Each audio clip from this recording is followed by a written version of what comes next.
Here we are back at World Crisis Radio, our first program of the new year. The reactionaries have come to town.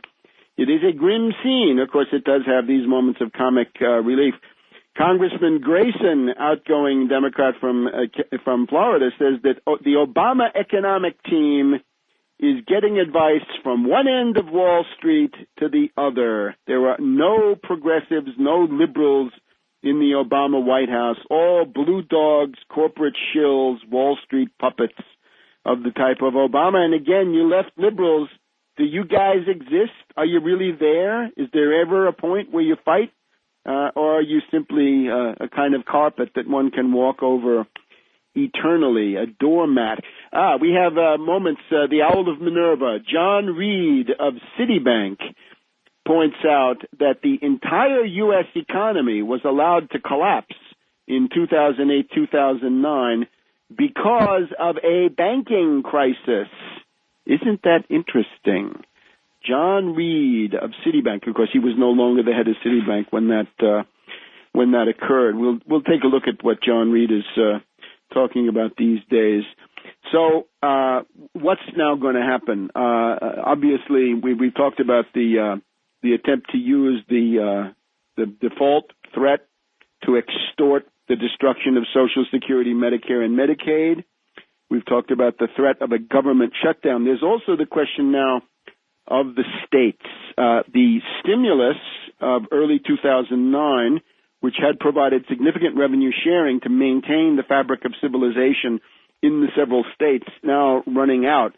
That was fine to do. Unfortunately, there needed to be a recovery program going on at the same time, and that, as various observers have pointed out, the recovery part was never there because there was not enough capital goods expenditure, not enough heavy-duty infrastructure of the WPA, PWA type. It was basically all FERA, all Federal Emergency Relief, if you will, in various guises.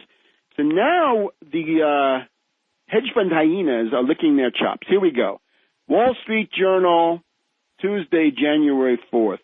When states default, 2011 meet 1841. Article by Dennis K. Berman. Now, the idea here is we are in a crisis which is similar to the one of the 1840s.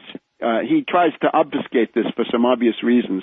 The crisis of the 1840s, dear listeners, was the direct result of the insanity of Andrew Jackson, that proto-Confederate, that wrecker, that disciple of Aaron Burr, that lout who destroyed the Bank of the United States. Yeah, he said that was the monster. Oh, yeah, the bank.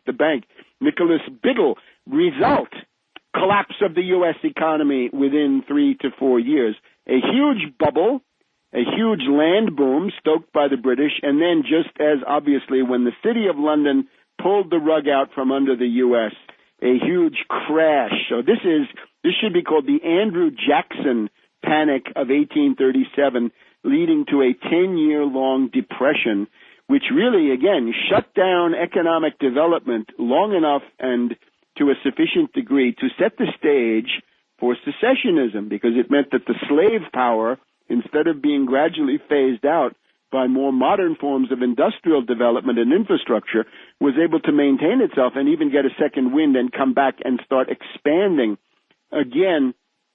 So let's look at the states that went bankrupt. We have, in those days, New York, Pennsylvania, Maryland, Massachusetts, I believe, according to this article, went bankrupt.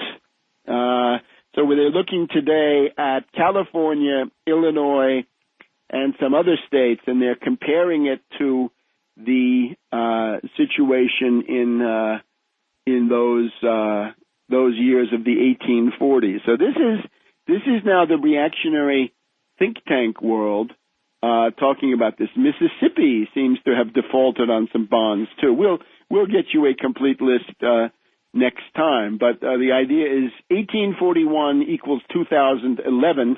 The states are on the verge of defaulting, and of course this is generally speaking, it's what we've talked about all last year. The attack of the neo-feudal financier oligarchy against the national governments and national states, and of course their territorial divisions, the local states or provinces or whatever they are. It's interesting. Even the Confederate reactionary Rick Perry is now going to have to announce a deficit in Texas, which, if he's honest, is thought to be about $20 billion. $20 billion shortfall in Texas. Not such a good commentary on the Rick Perry approach to economics. And this is a guy, of course, who talked about secession back in April of 2009. Now he's going to need some revenue sharing. And, of course, the Wall Street Journal directs our attention towards Illinois. They want to make this into a set piece. In Illinois, there's a $13 billion deficit, and the question is, what's going to be done? And, of course, the obvious thing is tax, Wall Street turnover, Wall Street tax, Wall Street sales tax, Tobin tax, financial turnover tax, transaction tax, $1 million exemption, fine. But after that, 1% of all your flash trading goes into the public coffers.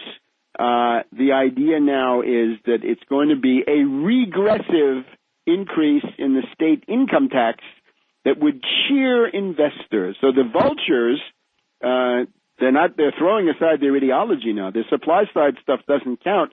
They want their pound of flesh. So they want a regressive increase in the state income tax of Illinois. Hey, people in Illinois, get out there and fight for the alternative, not just to say no to this, although that's obviously what you want to say, but also to indicate the alternative, the Wall Street sales tax, the Tobin tax. And the result of all this now we see also in the Wall Street Journal, January 7th, today, Republican governors, 33 of them, are attempting to extort from Obama something that he's delighted to give, the ability to cut Medicaid. This is now led by Haley Barbour. Hey, talk about proto-Confederates.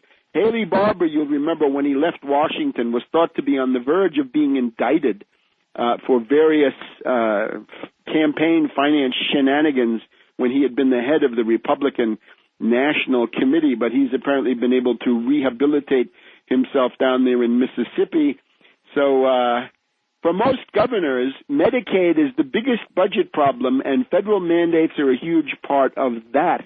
And he says, we wouldn't necessarily increase the ranks of the state's uninsured. But, of course, if you do increase the ranks of the uninsured, so much the better, right? Are there no prisons? Are there no workhouses? If they be like to die, they better do it and decrease the surplus population. So Texas has a $9 billion Medicaid shortfall through 2013. So it's 33 Republican governors have sent a letter to Obama and to the Congress saying we want to be able to opt out of Medicaid, or we want to be able to ratchet it down. Now, the Congress will have to do something about this. Hey, House and Senate Democrats, are you going to fight this or are you not? And remember, in the background, CBS News Market Watch, I guess it is, CBS Market Watch asks pointedly, is 2001 the beginning of the end for Medicare? This is now the Urban Institute. How they can report this as news, I don't know. Why don't they report that the Washington Grove Institute, speaking through me, says this is baloney? But the Urban Institute, right, the usual gang of reactionaries, right, we have the Manhattan Institute, the Heartland Institute, the Competitive Enterprise Institute. They're all various forms of Koch or Mellon Scaife or whoever it is. The Urban Institute says that the Rivlin-Ryan plan is gaining ground, and that means you get a voucher. So what you do is, instead of getting your Medicare that you've been paying into all your life, they give you a voucher with which you try to go out and buy some wretched private insurance policy. And, of course, it's never enough. So ultimately, you're going to be left out there in the cold with virtually nothing. We'll be back in a minute on World Crisis Radio.